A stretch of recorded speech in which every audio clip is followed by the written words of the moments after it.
بسم اللہ الرحمن الرحیم۔ آج ہم یہ جانیں گے کہ قرآن میں سوال کرنے کے لیے کون کون سے عربی الفاظ استعمال ہوتے ہیں۔ تو چلیے ایک نظر ایسے ہی الفاظ پر ڈالتے ہیں، اس کے معنی سامنے ہی لکھے ہوئے ہیں۔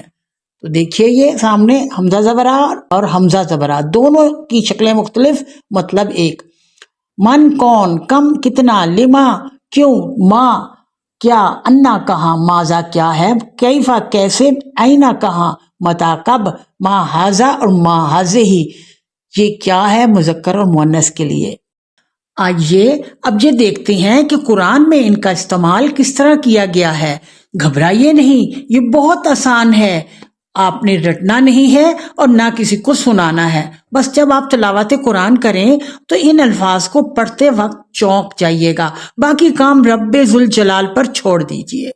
تو چلیے یہ دیکھتے ہیں۔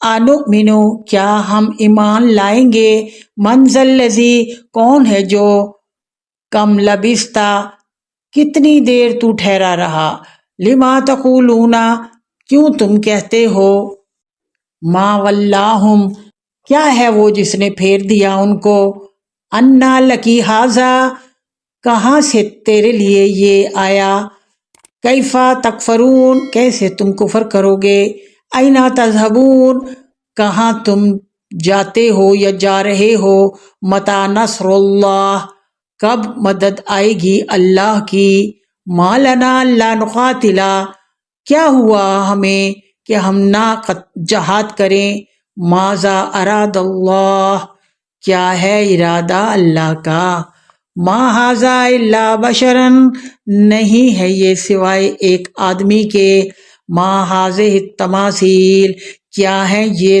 تصاویر۔